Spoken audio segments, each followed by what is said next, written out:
दोस्तों, आज मैं जो कहानी एक्सप्लेन करने वाला हूँ उस कहानी का नाम है स्टोलन। तो कहानी की शुरुआत में हम एफबीआई को देखते हैं जो एक ज्वेलरी शॉप के बाहर नजर रखी होती है, क्योंकि एफबीआई को इन्फॉर्मेशन मिली होती है कि आज इस शॉप में चोरी होने वाली है और इस चोरी को विल करने वाला है जो अमेरिका का एक शातिर चोर है।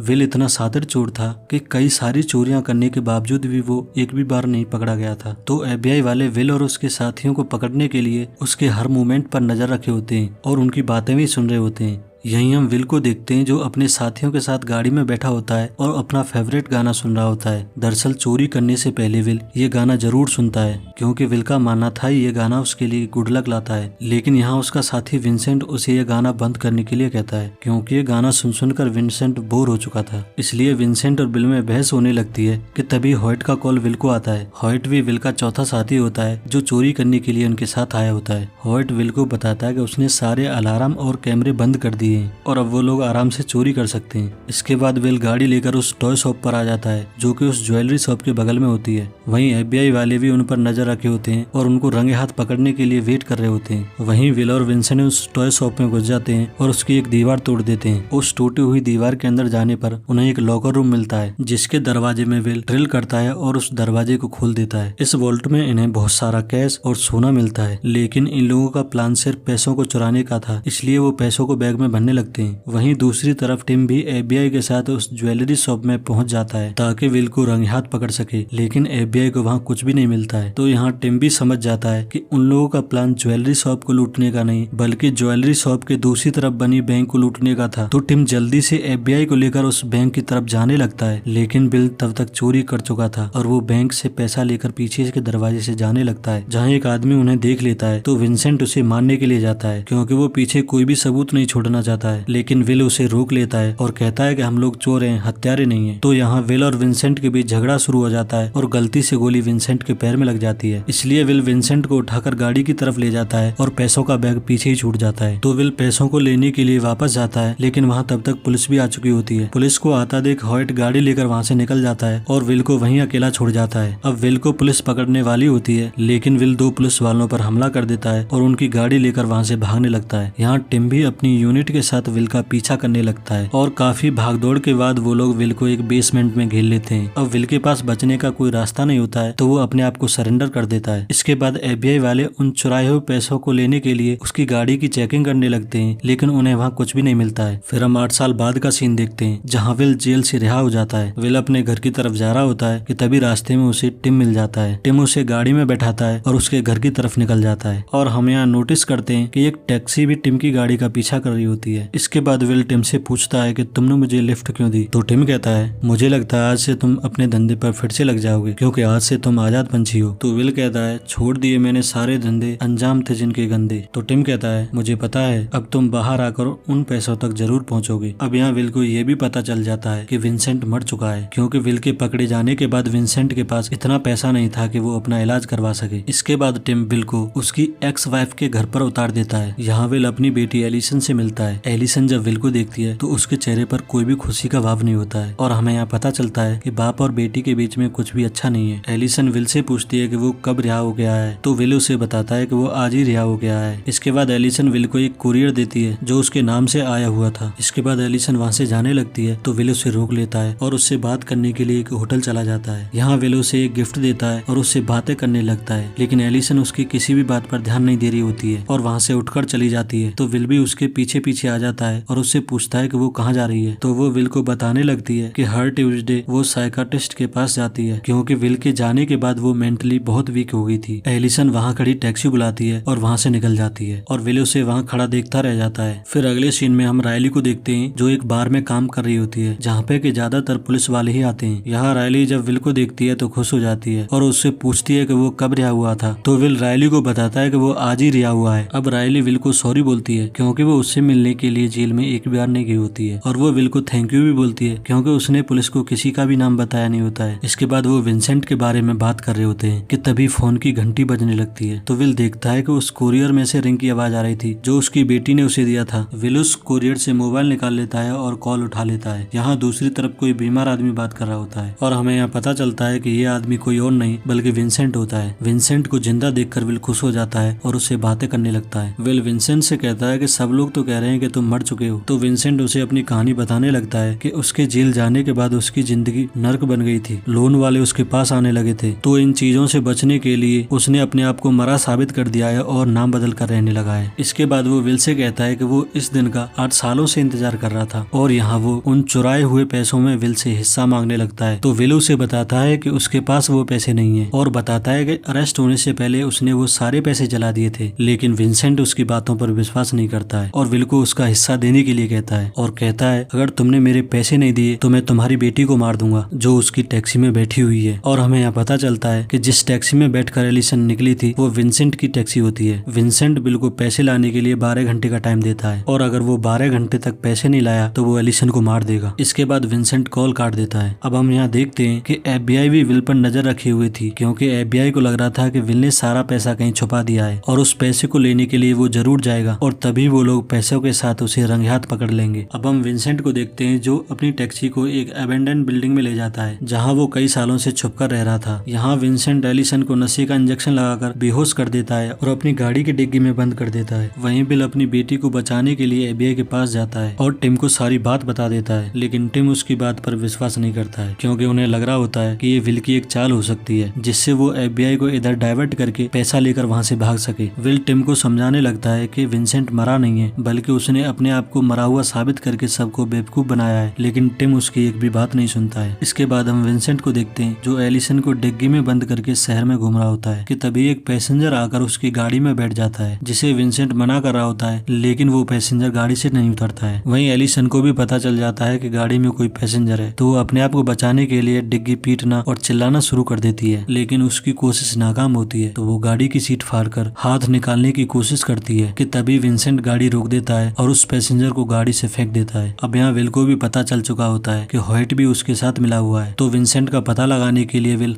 हॉयट के घर जाता है जहाँ हॉयट विंसेंट के बारे में जानने से मना करता है। तो विल उसे पीटने लगता है और तभी वहाँ FBI भी पहुंच जाती है, जिसके बाद वहाँ फायरिंग शुरू हो जाती है और उस फायरिंग में हॉयट मारा जाता है, लेकिन विल यहाँ से बचकर निकल जाता है। विल जब भाग रहा होता है तो वैसी ही टैक्सी को देखता है जिसमें कि एलिसन बैठकर गई होती है। विल उस टैक्सी को किडनैप कर लेता है और टैक्सी ड्राइवर से विंसेंट के बारे में जानकारी करने को कहता है। तो टैक्सी ड्राइवर अपनी कंपनी के मैनेजर को कॉल करता है और विंसेंट के बारे में पूछने लगता है। यहाँ मैनेजर विंसेंट की गाड़ी का नंबर और उसकी लोकेशन विल को दे देता है। यहाँ मैनेजर विंसेंट की गाड़ी का नंबर और लोकेशन विल को दे देता है, जिसके बाद विल गाड़ी लेकर उसी लोकेशन की तरफ निकल जाता है। लेकिन यहाँ फेस्टिवल होने की वजह से काफी क्राउड हो रखा होता है, जिसकी वजह से सारी टैक्सियां इस क्राउड में फंस जाती हैं। तो विल विंसेंट की गाड़ी को ढूंढने लगता है। कुछ टाइम खोजने के बाद विल को वो गाड़ी दिख जाती है, तो विल उस गाड़ी की तरफ भागता है जहाँ वो देखता है कि गाड़ी तो कोई और चला रहा है। दरअसल इस गाड़ी में विंसेंट की गाड़ी का फेक नंबर और उसका GPS रखा हुआ था। उस टैक्सी का ड्राइवर विल को बताता है कि ऐसा करने के लिए विंसेंट ने उसे पैसे दिए हैं। इसके बाद विल रायली को कॉल करता है और मिलने के लिए बुलाता है। यहाँ विल रायली को बताता है कि विंसेंट मरा नहीं है और वो उन पैसों में हिस्सा मांग रहा है और अगर उसे वो पैसे नहीं मिले तो वो उसकी बेटी एलिसन को मार देगा, जो अभी उसके कब्जे में है। विल रायली को बताता है कि उसके पास वो पैसे नहीं है, तो एलिसन को बचाने के लिए वो रायली को उस बैंक में फिर से चोरी करने के लिए कहता है ताकि वहाँ से सोना चुरा कर विंसेंट को दे सके और एलिसन को बचा सके। पहले तो रायली विल का साथ देने से मना कर देती है क्योंकि वो ये काम छोड़ चुकी है, लेकिन विल उसे उसका आखिरी बार साथ देने को कहता है, तो रायली भी मान जाती है। इसके बाद वो दोनों सामान लेकर एक खाली पड़ी बिल्डिंग में पहुंच जाते हैं जो उस बैंक से कुछ ही ब्लॉक की दूरी पर होती है। विल और रायली उस बिल्डिंग के नीचे बनी टनल में चले जाते हैं जो कि सीधा उस बैंक के लॉकर रूम तक जाती है। विल गैस कटर से उस लॉकर रूम में छेद कर देता है और सोने को पिघला देता है, जिससे सोना उस छेद से बहकर टनल में गिरने लगता है और रायली इसे इकट्ठा करके बैग में भर देती है। लेकिन 5 मिनट बाद बैंक का अलार्म भी बज जाता है, जिससे कि वहाँ पुलिस पहुंच जाती है। जब टिम बैंक के लॉकर रूम को खुलवाता है तो वहाँ का नजारा देखकर दंग रह जाता है, क्योंकि वहाँ बहुत सारी सोने की ईंटें पिघल चुकी थी जिन्हें विल लेकर निकल चुका था। विल उस सोने को लेकर विंसेंट की बताई जगह पर पहुंच जाता है और उसे वो सोने से भरा हुआ बैग थमा देता है, लेकिन इसके बाद भी विंसेंट एलिसन को नहीं छोड़ता है, बल्कि पेट्रोल डालकर उस गाड़ी को ही आग लगा देता है जिसमें एलिसन बंद होती है और विंसेंट विल के भी पेट में गोली मार देता है। लेकिन विल किसी तरह विंसेंट को घायल कर देता है और गाड़ी को लेकर पानी में कूद जाता है, जिससे गाड़ी की आग तो बुझ जाती है, लेकिन एलिसन अभी भी गाड़ी में फंसी होती है। तो एलिसन को बचाने के लिए विल गाड़ी की डिग्गी खोलने लगता है कि तभी विंसेंट वहां आ जाता है और विल पर हमला कर देता है, लेकिन विल उसे किसी तरह मार देता है और एलिसन को भी बचा लेता है। लेकिन विंसेंट से लड़ाई में विल भी बुरी तरह घायल हो जाता है और वो भी मरने वाला होता है कि तभी उसे ढूंढते हुए पुलिस वहां पहुंच जाती है और विल को हॉस्पिटल पहुंचा देती है, जिससे विल की जान बच जाती है। फिर हम कुछ साल बाद का समय देखते हैं जहाँ विल रायली और एलिसन के साथ छुट्टियां मना रहा होता है और यहीं हम FBI को भी देखते हैं जो इन पर नजर रखे होते हैं। दरअसल उस सोने में से कुछ सोना गायब होता है, जिसका शक उन्हें विल पर होता है कि वो सोना जरूर विल के पास ही है। विल को वो सोने का टुकड़ा मिल जाता है जिसे वो समुद्र में फेंक देता है, जिससे FBI को यकीन हो जाता है कि विल अब सुधर चुका है। दरअसल विल ने सोने के टुकड़े की जगह पे कुछ और फेंक दिया होता है और हैप्पी एंडिंग के साथ मूवी यहीं समाप्त हो जाती है। दोस्तों, अगर आपको हमारी वीडियो अच्छी लगी हो तो हमारी वीडियो को लाइक, चैनल को सब्सक्राइब और कमेंट जरूर करना। Thank you.